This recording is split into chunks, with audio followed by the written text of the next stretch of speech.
ቆዳችሁ ወዝ አጥቷል ወይስ ፀጉራችሁ እየተሰባበረ ተቸግራችኋል? ዛሬ ምንም አይነት ኬሚካል የሌለባቸውን በቤት ውስጥ በሚገኙ ምግቦችና ዘይቶች ብቻ የሚሰሩ ድንቅ መፍትሄዎችን አሳያችኋለሁ። እነዚህ ዘዴዎች ርካሽ ከመሆናቸውም በላይ ለጤናችን እጅግ አስተማማኝ ናቸው። በቪዲዮ መጨረሻ ላይ ለሁሉም የቆዳ አይነት የሚሆን አንድ ሚስጥራዊ ቅልቅል ስለምነግራችሁ እስከ መጨረሻው ተከታተሉኝ። ቪዲዮውን ከመጀመራችን በፊት ላይክ፣ ሼር፣ ሰብስክራይብ በማድረግ ለሌሎችም እንዲደርስ። ሰላም ጤና ይስጥልን። ዛሬ የምንነጋገረው ውድ የሆኑ የውበት መጠበቂያዎችን መግዛት ሲያስፈልገን በኩሽናችን ውስጥ በሚገኙ የምግብ ውጤቶችና በተፈጥሮ ዘይቶች እንዴት ቆዳችንን እና ፀጉራችንን መንከባከብ እንደምንችል ነው። ወደ ዝርዝሩ ከመግባታችን በፊት ለዚህ ቻናል አዲስ ከሆናችሁ ሰብስክራይብ ማድረጋችሁን እንዳትረሱ። አንደኛውና የመጀመሪያው የቆዳ እንክብካቤ ወይም ስኪን ኬርን እናያለን።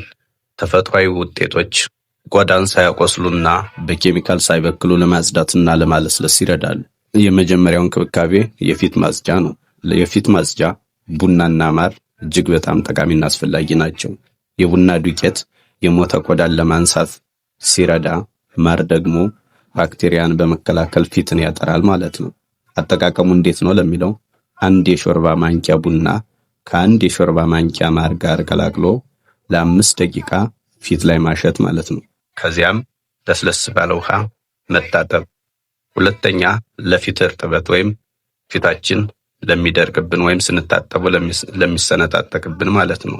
ምን እንጠቀም የሚለውን ስናይ የኮኮናት ዘይት ወይም የወይራ ዘይትን መጠቀም እንችላለን። እነዚህ ዘይቶች በተለይ ለደረቅ ቆዳ እጅግ በጣም ጥሩ ናቸው። ቆዳ እንዳይሰነጣጠቅና ወዝ እንዲኖር ያደርጋሉ ማለት ነው። ሶስተኛው ለቡግርና ለጥቋቁር ነጥቦች። እነዚህን ጥቋቁር ነጥቦች ወይም ደግሞ ቡግር ለማስወገድ እርድና እርጎ እጅግ በጣም ጠቃሚና አስፈላጊ ናቸው። እርድ ፊትን የማቅላትና ጠባሳን የማጥፋት ኃይል አለው። እርጎ ደግሞ ቆዳን ያቀዘቅዛል። ሁለተኛው ደግሞ የፀጉር እንክብካቤ ነው። ጤናማና የሚያብረቀርቅ ፀጉር እንዲኖረን ከዚህ በታች የምዘረዝርላችሁን ነገሮች በአግባቡ መጠቀም ለፀጉር ይጠቅማል ማለት ነው። አንደኛውና የመጀመሪያው ለፀጉር እድገትና ጥንካሬ አቮካዶና እንቁላልን መጠቀም። አቮካዶ ጠቃሚ ቅባቶችን ለፀጉር ሲሰጥ፣ እንቁላል ደግሞ በፕሮቲን የበለጸገ በመሆኑ ፀጉር እንዳይበጣጠስ ይረዳል ማለት ነው። አጠቃቀሙ እንዴት ነው ስንል ግማሽ አቮካዶ ከአንድ እንቁላል ጋር ፈጭቶ መቀባት፣ ለ30 ደቂቃ ቆይቶ ለብ ባለ ውሃ መታጠብ ማለት ነው። ሌላኛው ለፎረፎርና ለራስ ቅል ጤንነት የአፕል ሳይደር ቪኔጋር መጠቀም።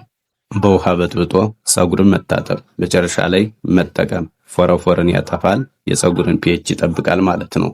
ሌላኛው ለፀጉር ወዝ። ለፀጉር ወዝ የመጥበሻ ቅጠል ወይም የሮዝመሪ ውሃ እጅግ በጣም ጠቃሚ ነው። ሮዝመሪን በውሃ አንጥሮ ውሃውን በስፕሬይ ፀጉር ላይ መጠቀም ለፈጣን እድገትና ለወዝ ተመራጭ። ማሳሰቢያ፣ ማንኛውንም ተፈጥሯዊ ነገር ፊትዎ ላይ ከመቀባትዎ በፊት እጅዎ ላይ በትንሹ በመቀባት አለርጂ እንዳለብዎ ያረጋግጡ። በተጨማሪም ሎሚን በቀጥታ ፊት ላይ መጠቀም ለፀሐይ ብርሃን ተጋላጭ ስለሚያደርግ ጥንቃቄ ያስፈልጋል። የተፈጥሮ ስጦታዎችን መጠቀም ለጤናችንም ለኪሳችንም ተመራጭ ነው። እናንተ በብዛት የምትጠቀሙበት የተፈጥሮ ውበት መጠበቂያ የትኛው ነው? ኮሜንት ላይ አካፍሉኝ።